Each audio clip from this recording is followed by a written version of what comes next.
Mobile সিম card ব্যবহারকারীদের জন্য সতর্কতা। 1 এপ্রিল থেকে বন্ধ হয়ে যাচ্ছে অনেকেরই সিম কার্ড। সাম্প্রতিক কেন্দ্র সরকারের নতুন একটি আপডেটে জানিয়েছে 1 এপ্রিল থেকে বন্ধ হয়ে যাবে বেশ কিছু সিম কার্ড।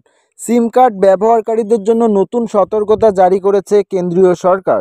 তো বন্ধুরা, আপনিও যদি মোবাইল সিম ব্যবহার করে থাকেন তাহলে 1 এপ্রিলের আগে এই ভিডিওটি অবশ্যই দেখুন। কারণ কী কারণে সিম কার্ড বন্ধ হতে চলেছে এবং কাদের কাদের সিম কার্ড বন্ধ হতে চলেছে সমস্ত কিছু এই ভিডিওটিতে পুরোপুরি ডিটেলসেই জানিয়ে দেব।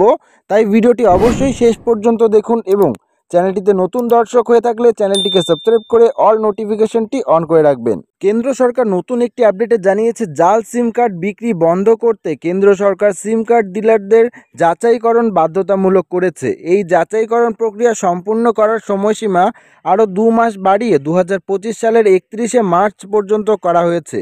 যদি কোনো সিম কার্ড ডিলার 31শে মার্চের মধ্যে সরকারের কাছে নিজেদের ডিলারশিপে রেজিস্ট্রেশন না করে তবে তারা 2025 সালের 1 এপ্রিল থেকে সিম কার্ড বিক্রি করতে পারবে না। ভারতের টেলিকম বিভাগ ডিওটি মোবাইল ফোন অপারেটরদের, ফ্র্যাঞ্চাইজি এজেন্সি এবং পরিবেশকদের দ্রুত নিজেদের রেজিস্ট্রেশন করার পরামর্শ দিয়েছে।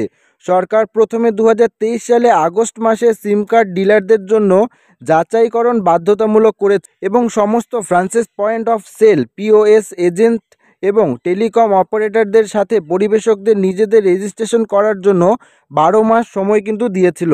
তবে টেলিকম কোম্পানিগুলি যাচাইকরণ প্রক্রিয়া সম্পূর্ণ করার সুবিধার জন্য টেলিকম বিভাগ কয়েকবার সময়সীমা বাড়িয়েছে। বিভিন্ন সূত্র থেকে জানা গেছে রিলায়েন্স জিও, ভারতীয় এয়ারটেল এবং ভোডাফোন আইডিয়ার মতো বেসরকারি টেলিকম কোম্পানিগুলি 31শে মার্চের মধ্যে তাদের এজেন্ট এবং পরিবেশকদের নিবন্ধন সম্পূর্ণ করেছে। কিন্তু রাষ্ট্রীয় ভারত সঞ্চার নিগম লিমিটেড অর্থাৎ বিএসএনএল সরকারের কাছে আরও সময় চেয়েছিল। তো বিএসএনএল জানিয়েছে যে তাদের সফটওয়্যার সংক্রান্ত সমস্যার সমাধান করতে আরও কিন্তু বেশ কিছু সময়ের প্রয়োজন। সেই জন্যই কিন্তু টেলিকম বিভাগে একটি বিজ্ঞপ্তি করে জানিয়েছে যে 2025 সালে 1 এপ্রিল থেকে শুধুমাত্র তারাই নতুন সিম কার্ড বিক্রি করতে পারবে যারা 2023 সালে 31শে আগস্টের নির্দেশিকা অনুযায়ী নিবন্ধিত করেছে। তো এই পদক্ষেপটির মাধ্যমে জাল সিম বিক্রি করা রোধ করা সম্ভব হবে বলে আশা করা হচ্ছে। তো সরকার মনে করছে যে এই নিবন্ধ প্রক্রিয়ায় জাল সিম কার্ড ইস্যু করা পিওএসদের নিশ্চিত করে তাদের বাদ দিতে সাহায্য করবে। সারা দেশে প্রায় 4 থেকে 6 লক্ষ বেসরকারি টেলিকম কোম্পানিগুলি পিওএস রয়েছে। বিএসএনএলের সংখ্যা তুলনামূলকভাবে অনেকটাই কিন্তু কম। তো সরকারের নতুন নিয়ম অনুযায়ী পিওএস এবং টেলিকম অপারেটরদের মধ্যে একটি লিখিত চুক্তি থাকা বাধ্যতামূলক। যদি কোনো পিওএস অবৈধ কার্যকলাপে জড়িত থাকে তবে তাকে 3 বছরের জন্য কালো তালিকাভুক্ত করা হবে। এছাড়াও মুদ্রাস্ফীত আধারের অপব্যবহারের রোধ করতে কিউআর কোড স্ক্যান করে জনসংখ্যার বিবরণের ক্যাপচা করতে বাধ্যতামূলক করা হয়েছে।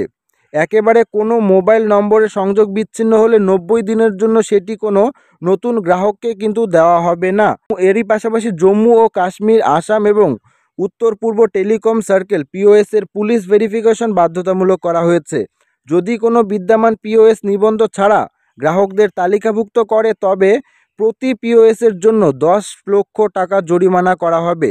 অনলাইন জালিয়াতি রোধ করতে পিওএস যাচাইকরণের সাথে কেওয়াইসি আপডেট অন্তর্ভুক্ত করা হয়েছে।